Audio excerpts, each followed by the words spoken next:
হতে দেখছি কেন? আমরা শুধুমাত্র আমাদের টিচারদেরকে দিনের পর দিন অপমান অপদস্থ হতে দেখছি কেন? এই তৃতীয় পক্ষ একটা লাশ আমরা কেন পাচ্ছি না? এদেরকে ফাইন্ড আউট করুন।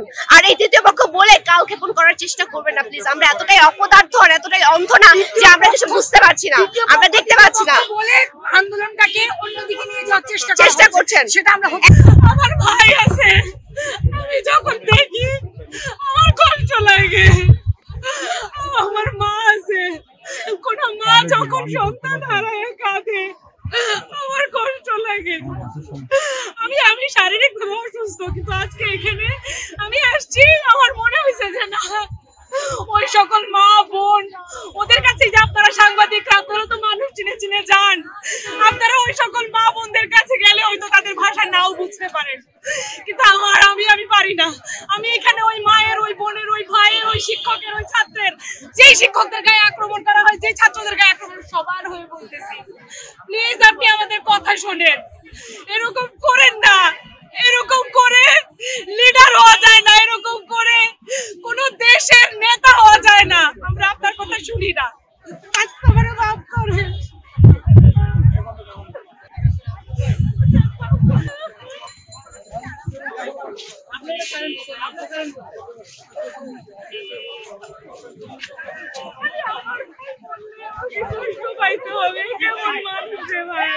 আমরাও কষ্ট পাচ্ছি, শুধু আমার ভাই বললে আপনার না ভাই মরছে।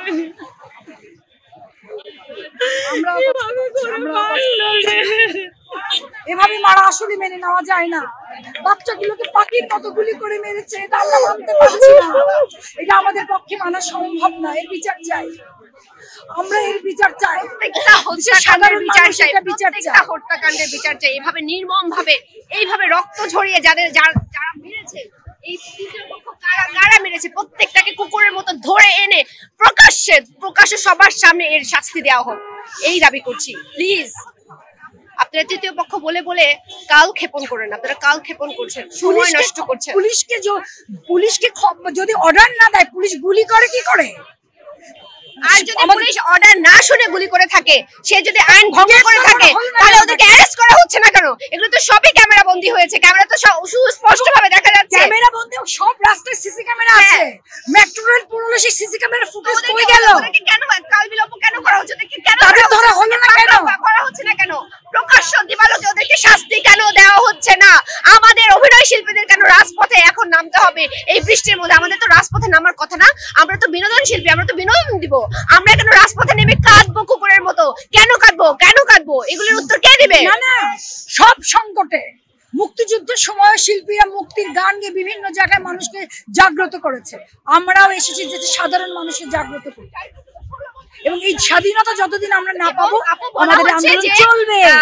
তৃতীয় পক্ষ ঢুকে গেছে। আচ্ছা, তৃতীয় পক্ষ যদি ঢুকে যায়, তাহলে শুধুমাত্র শিক্ষার্থীরা কেন মরছে? আমরা শুধুমাত্র শিক্ষার্থীদের লাশ পাচ্ছি কেন?